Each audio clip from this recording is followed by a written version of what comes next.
caros.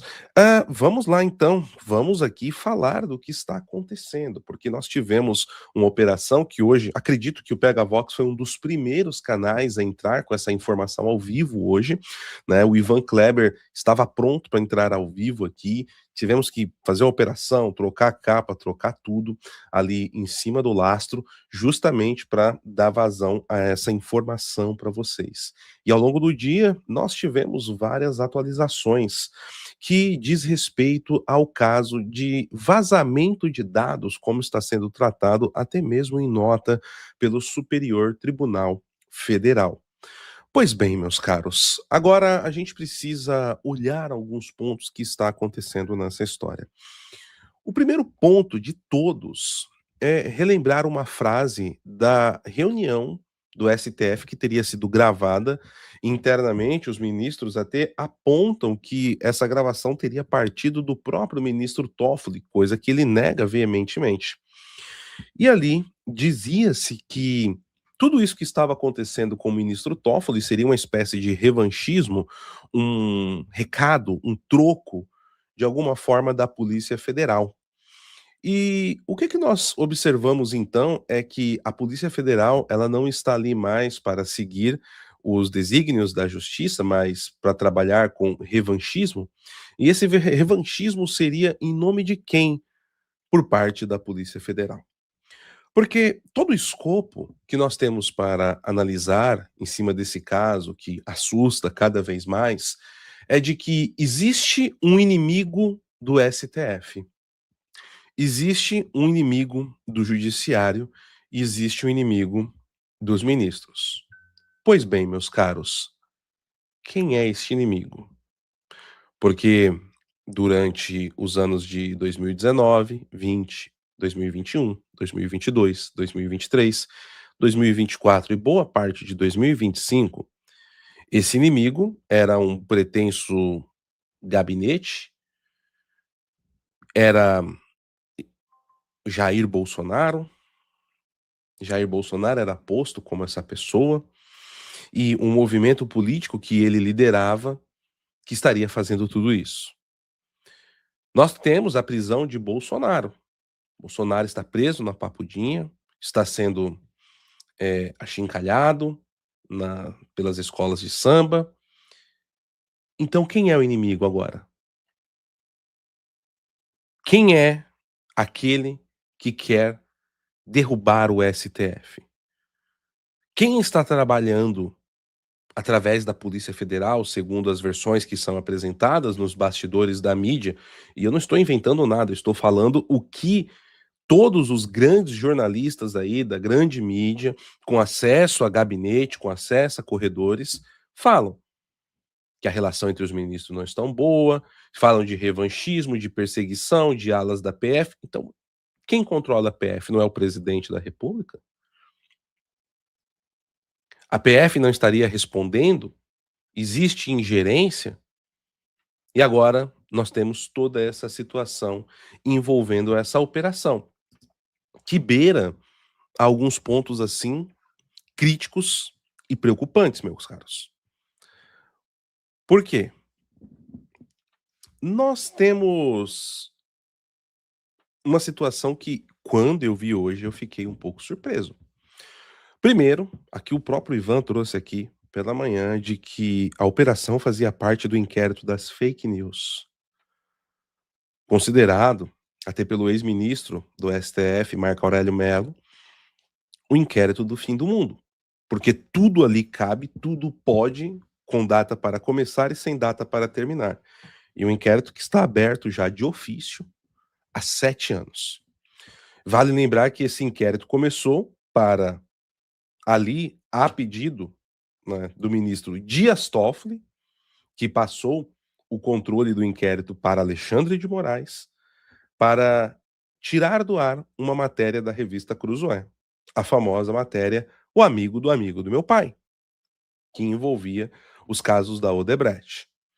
E novamente,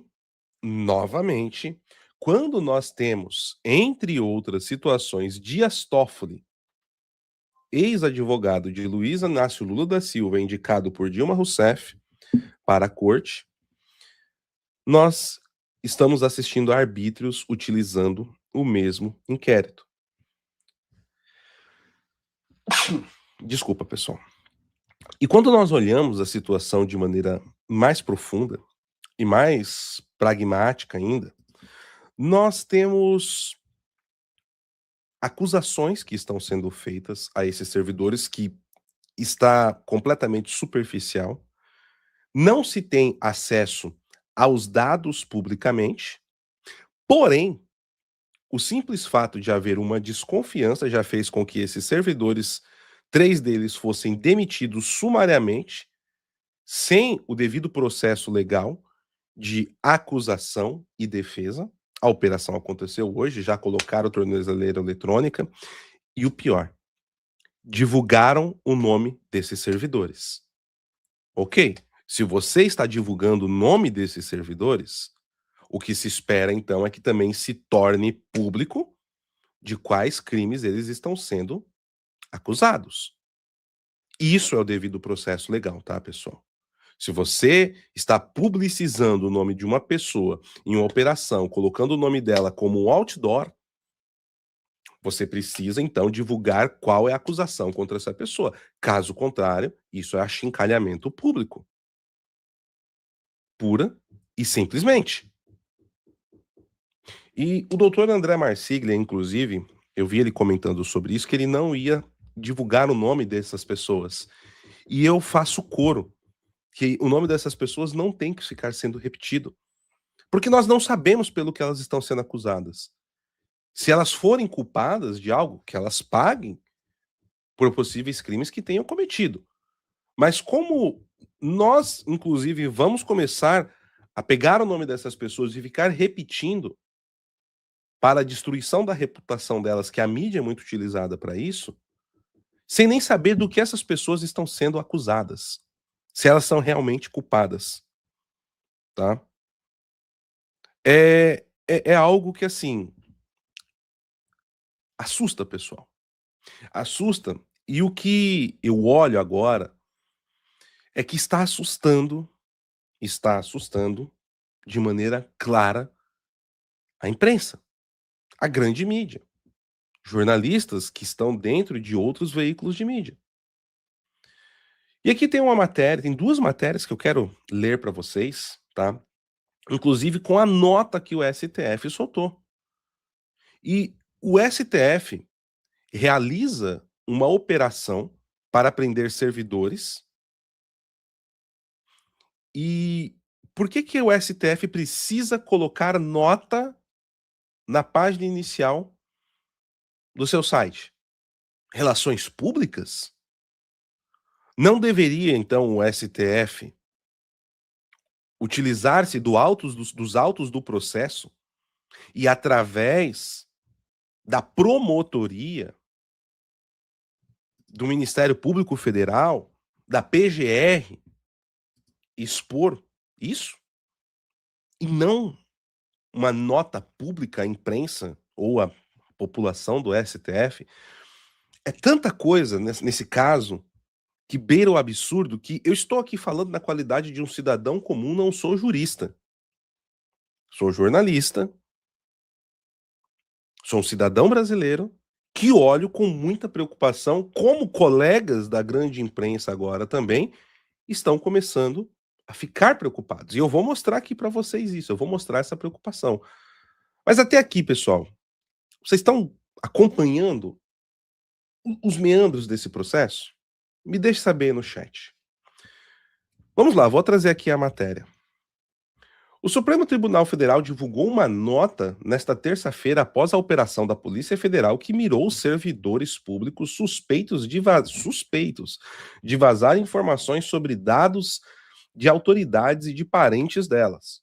A investigação partiu de uma representação da Procuradoria-Geral da República e da autorização do ministro Alexandre de Moraes do STF. Segundo o comunicado, as apurações iniciais apontaram para diversos e múltiplos acessos ilegais por meio do sistema da Receita Federal. Então não deveria ser a PGR a soltar essa nota pública?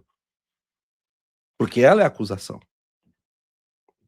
O Supremo afirmou ainda que os vazamentos ocorreram para produzir suspeitas artificiais de difícil dissipação. Ou seja, fake news. O contrato de 129 milhões não existe. E se existe, então ele tem uma explicação. Explicação essa que não foi apresentada à sociedade até agora. Os vídeos que teria no celular do Vorcaro, surubas e afins, IA. Ou nenhuma explicação por parte da defesa foi apresentada. A volúpia do ministro Dias Toffoli, no caso Master, o advogado que viajou com Dias Toffoli para a final da Libertadores, também invenção, fake news. Inclusive, esse advogado postou que se saiu do bolso dos impostos dele o desfile do Lula na Sapucaí, ele paga de novo, tá? Pouco recibo sendo dado aqui, tá, pessoal? Pouco recibo nesse prostíbulo a céu aberto, que é a forma como essas pessoas estão colocando as coisas. Esse advogado aí tá fazendo, né, jus ao que é o carnaval do Brasil. Pão e besteirinha, né? Não vou falar a besteirinha que o professor Olavo falava. A corte detalhou que a operação desta terça faz parte dos desdobramentos do inquérito das fake news, do qual o ministro Alexandre de Moraes é relator. Na nota, o Supremo apontou ainda o vazamento de dados do Procurador-Geral da República, Paulo Gonet, e mencionou que a PF continuará investigando o caso. Outra novidade são os nomes dos alvos, até então mantidos em sigilo pela PF. E aí o STF vai e pega esses nomes e publiciza. Mas sem atribuir a devida culpa, não. Gente, eu vou mostrar uma imagem aqui para vocês, porque enquanto eu estou falando, você vai se lembrando das coisas históricas que nós vamos estudando, né? Eu quero pegar uma imagem aqui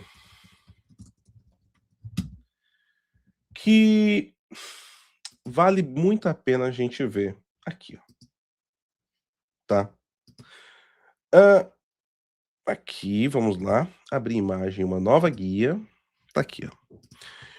Existiu um processo na virada dos anos 50 para os anos 60, na China, chamado a Revolução Cultural Chinesa, que foi um movimento quando o Partido Comunista Chinês ele passa a perseguir toda a classe intelectual da China. Porque eles perceberam que a classe intelectual, os professores universitários, as pessoas que tinham mais acesso à informação e conseguiam ajudar a população a formar opinião, eles eram um problema.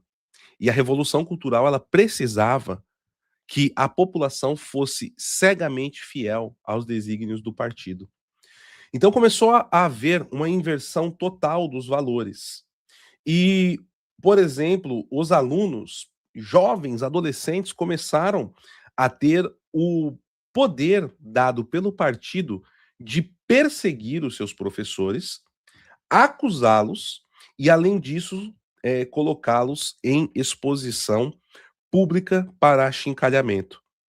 Então, se você reparar aqui, você vai ver vários jovens universitários pegando os seus professores e colocando placas. Essas placas tinham de tudo, principalmente as acusações dos crimes contra o partido que eles estavam cometendo. Tá? Essa foto é um exemplo de professores sendo achincalhados. Tem outra foto aqui, deixa eu pegar aqui para vocês verem. Vamos lá. Essa daqui a qualidade não tá boa. Deixe-me pegar aqui outra imagem da Revolução Cultural Chinesa. Essa daqui é muito famosa, né? Essa daqui, inclusive, é utilizada como propaganda pelo próprio Partido Comunista Chinês até hoje. Olha isso daqui. Tá?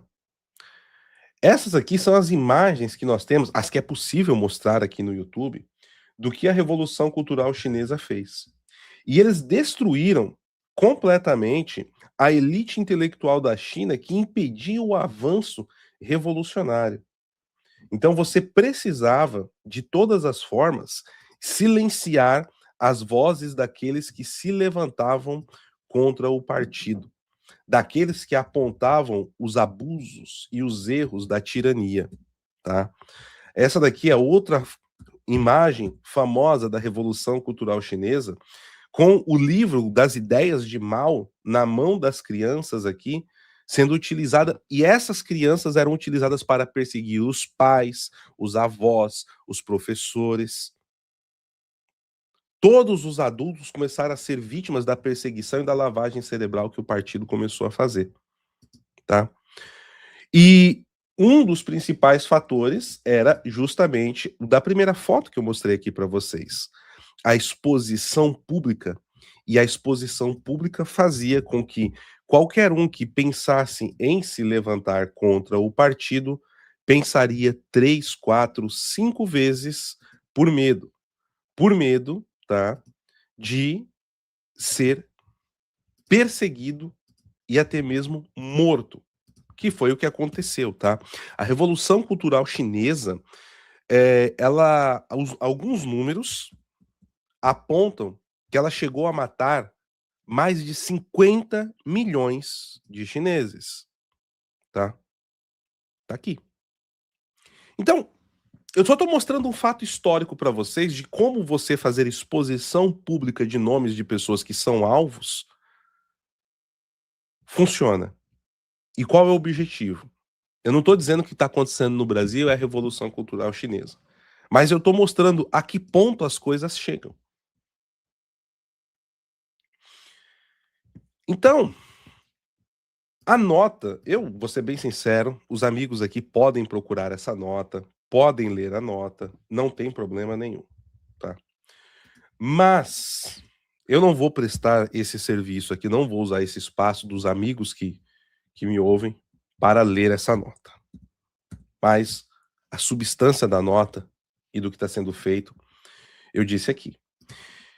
Eu quero mostrar aqui, primeiro, uma publicação do jornalista do Metrópolis, o Sam Puncher. Ele fez uma publicação que eu achei bastante ponderada e precisa. Ele disse aqui, ó: é sempre prudente prestar atenção nos fatos e na história que uma sequência de fatos conta. Perfeito. Ou seja, para você chegar em um determinado ponto da história, teve toda uma construção dessa história para você sair do ponto A até chegar no ponto B, aqui no cume dos acontecimentos. É isso que ele está dizendo. Ninguém discorda que violação de sigilo funcional é passível de punição, mas o como conta muito, que é o que ninguém sabe. E o porquê? Isso fazia parte de outra investigação? Dúvidas. A sequência de fatos que levou a essa operação de hoje da Polícia Federal conta uma história bastante perturbadora para quem se preocupa com alguns valores básicos da democracia. Tá? É sintética essa nota do Sam Puncher e eu concordo plenamente com ele. Eu concordo plenamente com o Sam Puncher. Tem muita coisa que assim, ok. Ah, vazou os dados dos ministros, tá, mas espera aí. Os contratos são falsos? É difícil dissipação? Por quê? As ligações do Banco Master com os governadores da Bahia, os esquemas do INSS, os vídeos das chegadas de helicóptero em Itaiaiá, entre sociedades ocultas, contratos de 20 milhões, contratos de 129 milhões. Tudo isso é falso? Eu não estou dizendo o contrário, pode ser falso, mas o que está parecendo é algo muito similar à Revolução Cultural Chinesa. Ponto. É o que está parecendo. É a impressão pública que está dando. Se a operação foi para acabar com as fake news, o remendo está saindo pior que o soneto. Mas muito pior. E realmente, a sequência de fatos que levou a essa operação de hoje da Polícia Federal conta uma história bastante perturbadora para quem se preocupa com alguns valores básicos da democracia. E o que me causa mais espanto ainda, pessoal, me desculpem aqui fugir um pouco do tema, mas eu acho que é impossível não falar disso. Ainda há aqueles que acreditam que não tem que pedir impeachment do Dias Toffoli. Não, vai ajudar o Lula. Cálculo político. Xadrez 4D. Ah, mas o ano que vem. Mas se minha mãe fosse homem, eu teria 2 pais. Então, assim, são certas coisas no Brasil que é até difícil de entender.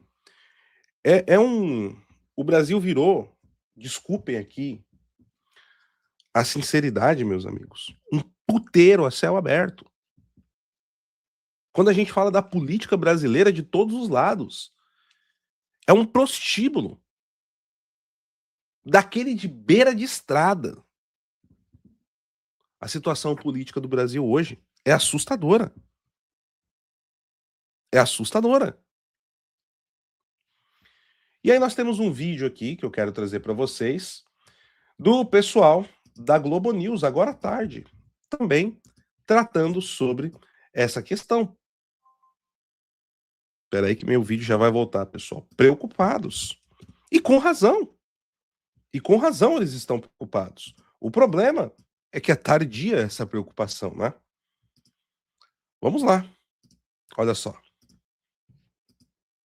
Pelo que você conversou com as pessoas, é um movimento que pode ser parecido com o que foi da Cruzoé lá atrás. Sim. É uma coisa, é uma leitura de que isso seria para entender o vazamento para a imprensa das informações que vieram. Quem já vocalizou essa preocupação foi o senador Alessandro Vieira, que ele faz a ressalva de que se há crime na Receita tem que ser apurado, claro, mas que isso não sirva para como um instrumento de intimidação do trabalho da imprensa, porque o dever de sigilo é do servidor e não do jornalista. Nossa.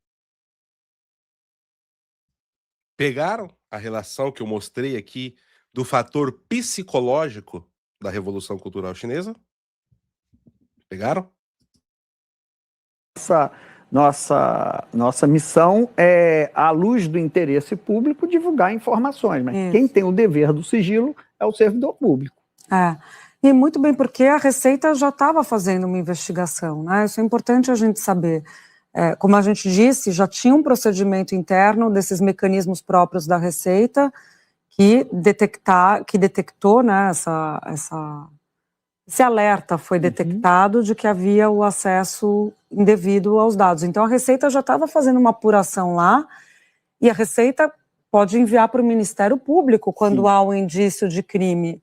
O que chama a atenção aqui nesse contexto, nesse arranjo, melhor falando, é o inquérito das fake news no meio, com o STF como vítima investigando, né?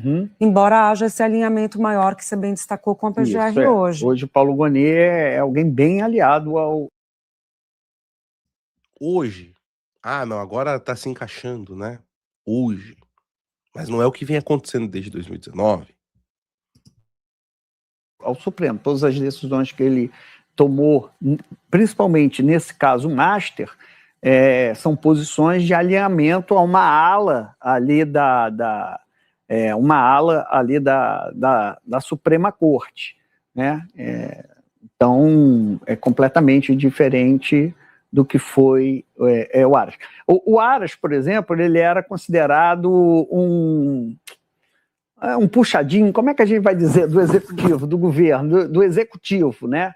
E os críticos da gestão do Gonet dizem que ele atua muito em sintonia com o Supremo. De fato, ele foi sócio do Gilmar Mendes no Instituto, do Gilmar Mendes, e Gilmar Mendes participou também ativamente fez campanha, né? É um nome avalizado por uma ala do Supremo, o Paulo Gonet.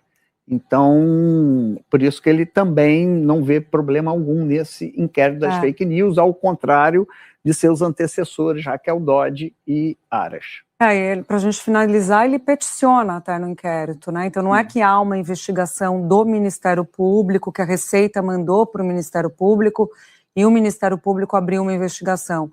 Não é esse caminho. O caminho que acontece é a Receita manda para o STF numa investigação que já existe no STF, que é o inquérito das fake news, que foi aberto para ver, para apurar ataques aos ministros do Supremo. Então, essa ferramenta que continua aberta, né, também tem um outro ponto que é super questionável, que é o prazo de validade desse...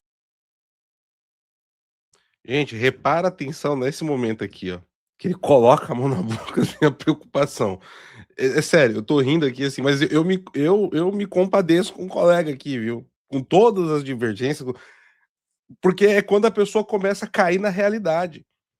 E por mais que as pessoas demorem a cair na realidade, uma hora elas caem. Prestem atenção, olhem aqui, prestem atenção aqui, ó, bem nessa parte aqui, olha só. Um outro ponto que é super questionável, que é o prazo de validade desse inquérito, é como se fosse ad eternum, ele continua lá aberto, se os ministros acham que há algum ataque contra eles, eles puxam esse inquérito e a investigação é feita no bojo desse inquérito. Lembrando que o ministro Alexandre de Moraes vai ser o próximo presidente. Ele sucede ao fim de 2027. Então, provavelmente não haverá, como se diz, encerramento desse inquérito no curto prazo. E aí, vocês estão preparados para o ano que vem? Termos Alexandre de Moraes como presidente do STF, meus caros? E vocês acham de verdade que o ano que vem Alexandre de Moraes como presidente do STF vai deixar que um caso de um ano atrás para impeachment o Dias Toffoli aconteça alguma coisa no ano que vem? Mas tem que ser muito burro e mau caráter para defender uma coisa dessa. Tem que ser ou é muito burro ou é muito mau caráter, não tem meio termo para quem defende uma coisa dessa. Me desculpe a sinceridade, pessoal. Fiquem com raiva do PH quem quer ficar, xingue quem quer xingar. Tem que ser muito burro ou mau caráter. E nós brasileiros agora temos uma oportunidade muito boa, tá? Porque o brasileiro ele sempre foi muito dinheirista, né? Só casos de corrupção, roubo financeiro é o que muitas vezes, né, acaba caindo na conta para gerar uma comoção pública. E tudo bem, esse caso aqui também começou com uma questão aí de valores, tráfico de influência, aparentes ainda, né? Temos que tratar a coisa aqui como ela realmente é, dentro do direito. Mas esse caso ele está extrapolando a questão do dinheiro, pessoal. Esse caso ele está extrapolando a questão do ganho pecuniário, do dinheiro do carrão, das offshores, né, e tudo mais. Está extrapolando tudo isso. E nós temos uma oportunidade clara agora de começar a ver quem são os políticos que estão passando pano para isso. Vamos votar nessas pessoas? Vamos dar o nosso voto, independente de quem sejam, vamos dar o nosso voto para quem está defendendo imoralidade, cálculo político de rampeira, cálculo político imoral. Nós temos que começar a ver quem nós estamos assistindo.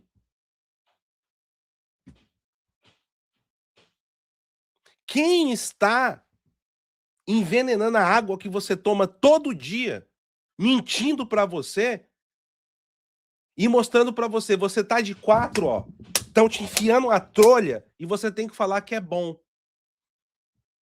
Porque senão você é traidor.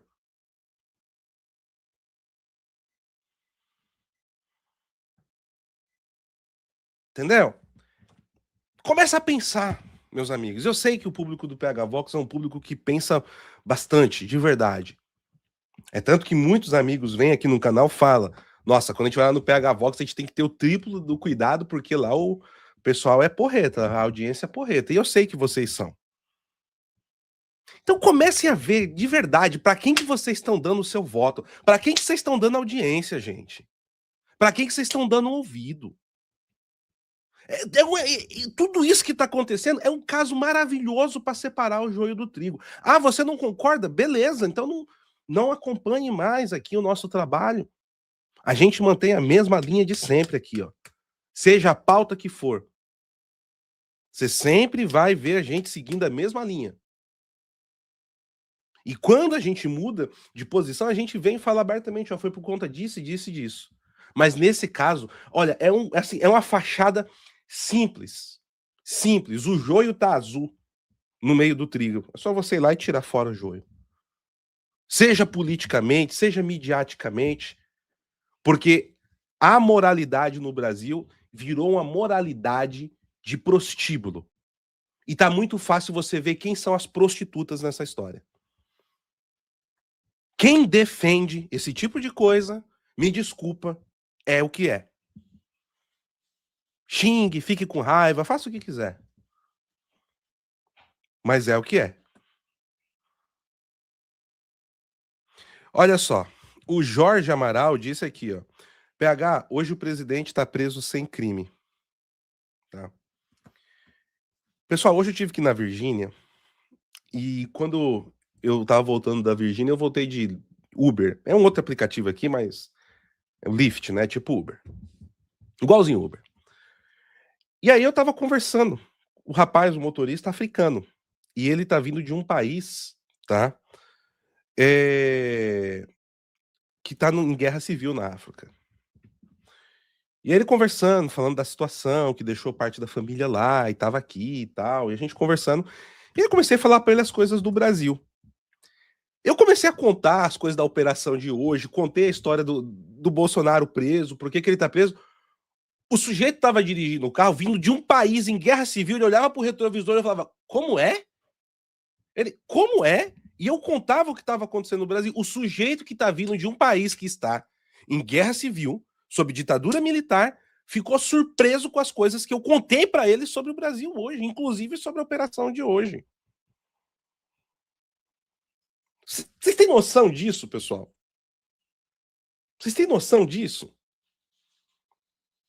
De você começar a contar a história de um país que é uma democracia pujante, que um sujeito que está vindo de um país em guerra civil com ditadura militar ficou surpreso.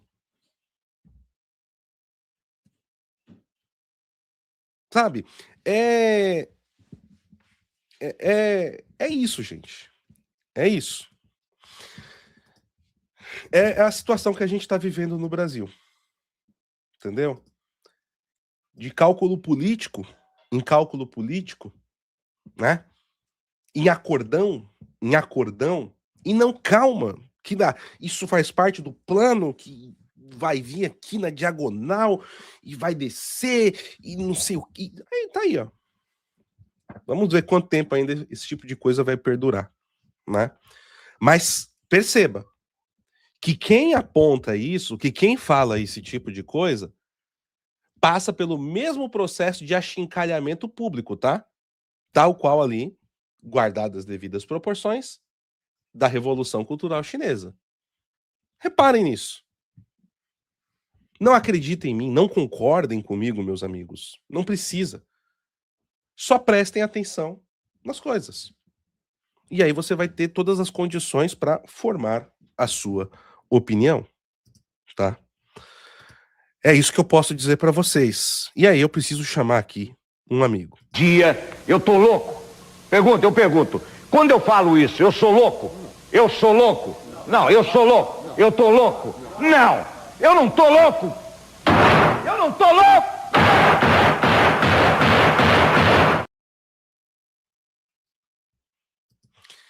Tem horas, gente, que é só chamando o Alborguete. Talvez vocês entendam, pessoal, essa altura do campeonato, porque muitas vezes eu prefiro tratar de global affairs, né, de geopolítica, de relações internacionais, porque quando a gente começa a tratar do Brasil, a gente vê é como diz a música do... Olha, é que eu não posso passar essa música aqui, mas se tem uma música que traduz exatamente o que é a situação do Brasil, é uma música do Traje a Rigor. O nome da música é um palavrão, pessoal, tá? Filho da... tá? Escutem essa música. Terminando aqui o programa, procura aí no Spotify, no YouTube, no Deezer. O Traje a Rigor, filho da... Prestem atenção na letra. Você vai ver a descrição perfeita do que é o Brasil desde os anos 80, quando essa música foi lançada, e nada mudou. O que mudou agora é que nós temos acesso à informação, que nós somos também a mídia, cada um de nós. E é justamente isso agora que estão tentando calar, né? Essa é a situação, tá? Escutem essa música. O Traje a Rigor, filho da... né? Procurem essa música. E depois vocês vão falar, meu Deus. Vocês vão até mandar uma mensagem pro Roger lá no Twitter. Tenho certeza.